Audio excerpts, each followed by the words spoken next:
Welcome to the Mid-Atlantic United Methodist Foundation.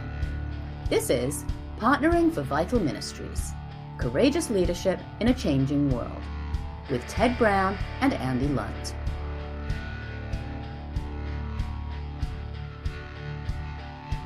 Hello, my name's Ted Brown, and I have been in church leadership for more than 30 years. And hi, I'm Andy Lunt. I've been a pastor in church leadership for more than 50 years, part of that time in the local church and part at the annual conference level. So that means together, Ted and I have more than 80 years experience in church leadership. And we've made more than our share of mistakes in that time, but we've learned quite a bit. And we'd like to share with you some of the insights that we've learned as we welcome you to Partnering for Vital Ministries, Courageous Leadership in a Changing World. If there's one thing we've learned, it's that it's essential for pastors and laity to work together as partners in a team, as ministry. And so our mission for spending this time with you, our reason for being with you, is to help pastors and laity learn how to work as partners to change their culture so that they can create and grow more disciples and provide more resources for mission and ministry. And in working together as partners, you'll see that there's a need to undergo some very significant shifts to help achieve vitality in ministries. The first of those shifts involves the pastor. And it involves the pastor moving from being a spiritual shepherd to a spiritual leader. Now, a shepherd primarily cares for the people, and that's good, and that's essential. But that often with pastors, especially younger pastors, takes the form of trying to keep everyone happy. And that's not so good, especially for the pastor as a leader. A leader inspires others to change their culture so that more people are grown as disciples and more resources become available for ministry. Another major shift is that of laity. And I'm sure if you're a normal church, you have a handful of people that are doing most of the work. And we want to make a shift from attending members to many more as contributing disciples. And this will be key in order to have the partnering that we need to go forward. And then a third shift is one that moves from focusing on buildings and program to focusing on an identity and purpose. And it's more than a question of focus. It's what values drive the decisions made in the church.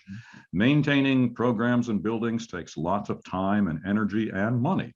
But when our goal is trying to be and do what we discern God is calling us to be and do, we discover that when we're seeking to do what God is calling us to do, God always provides whatever it takes, and the resources are there for that essential ministry. Often when a church first starts, its focus is external. And as it grows and becomes more mature, the focus turns internal. And this is one of the shifts that we want to help you make, is to return to that external focus while maintaining an internal focus, having that appropriate balance so that you can nurture your members to become disciples at the same time as welcoming others to Christ. And there's a financial impact as well. There's a shift from focusing on duty and just getting enough to keep the doors open and programs functioning to creating a culture of generosity in which people who understand themselves to be disciples gifted by God are more willing to invest their time and energy and resources in the ministries of the church. Often when laity serves as leaders of ministries, they do it the way their predecessor has done.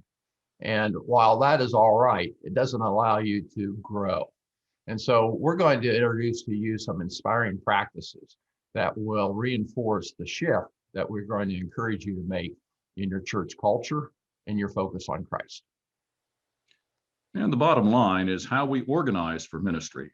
Are we in siloed ministry where lots of people and lots of committees are doing their own thing?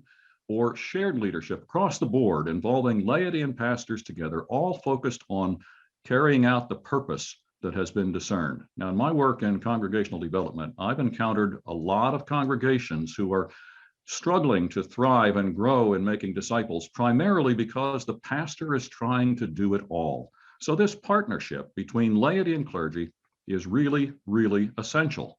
And we're guided by, you see, Ephesians 4 that suggests that those who are called with gifts to be pastors are to equip the saints for the work of ministry. So we'll be giving you some useful tools and insights that will help you make these important shifts. All these shifts that we've looked at will be a part of achieving vitality in ministry. We're going to use this framework to guide our discussions both today and in the future. And in this framework, we're going to, of course, focus on identity and purpose, not only for the church, but for each person. What does God call each person in your congregation to do? Of course, we'll talk about practices, and practices are important. They are what churches adapt from other churches, and they are necessary but not sufficient. And the reason they're not sufficient is because of culture. Culture is that generations of assumptions and also generalizations that make up what is an unwritten rules and policies for how things get done within the church. And we're going to help you examine that and help you understand how to make that shift. So it's going to come down to really leadership, both of the pastor and his laity. And you can help your own church make a shift in direction as it goes forward in changing its identity and purpose. In our next few sessions, we will cover some key topics, and we'll begin with what I call the big three questions. Churches that can answer these questions accurately and well tend to thrive. Those who can't, well, the odds are not so good. We begin with identity, the question of who we are. And that's not as simple as it sounds. It's not what we would like to be or our vision of who we might be, but an honest appraisal of who we are right now. Many change efforts fail because they start at the wrong place with an inaccurate picture of identity. So we'll provide some tools to help you accurately assess your church's identity. And the second will be a focus on purpose, the question of why are we here? Again, it's not so simple. It's not what we think the church should do, but what God is calling us to do. It's not a brainstorming session where everyone comes up with their ideas and then we pick the best. Rather, it's a process of discernment involving Bible study and prayer to discover what God is calling us to do. And then there is the question of context. Where are we located? Who are our neighbors? Who is God calling us to reach with the gospel? And because we can't reach everyone all at once, who are we being called to reach first? And all of this is important, but we have to keep in mind that culture can undermine every answer to those previous three questions and actions in getting towards that identity and purpose. So it's really what we call a voracious bear. It's very, very important to understand what your own personal culture is, as well as the culture of your congregation and the culture of the community you're trying to serve. So we're going to help you to discern those and be able to make a shift from current state to a desired future state.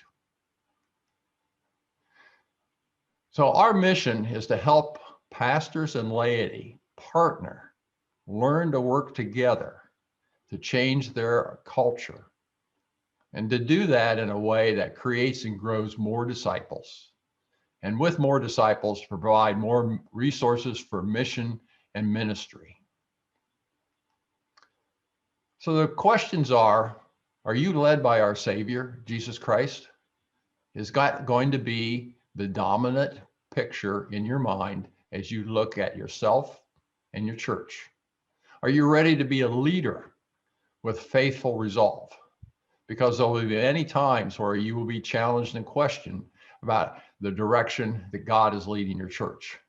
And are you ready to be an agent of change, to at times be lonely, but more particularly to take care of yourself as you help your congregation and sometimes yourself move in the right direction?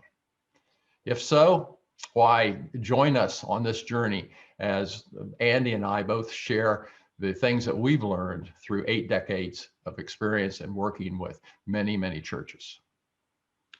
So in the next few sessions, we'll be focusing on identity and purpose. And the next time we'll discuss identity.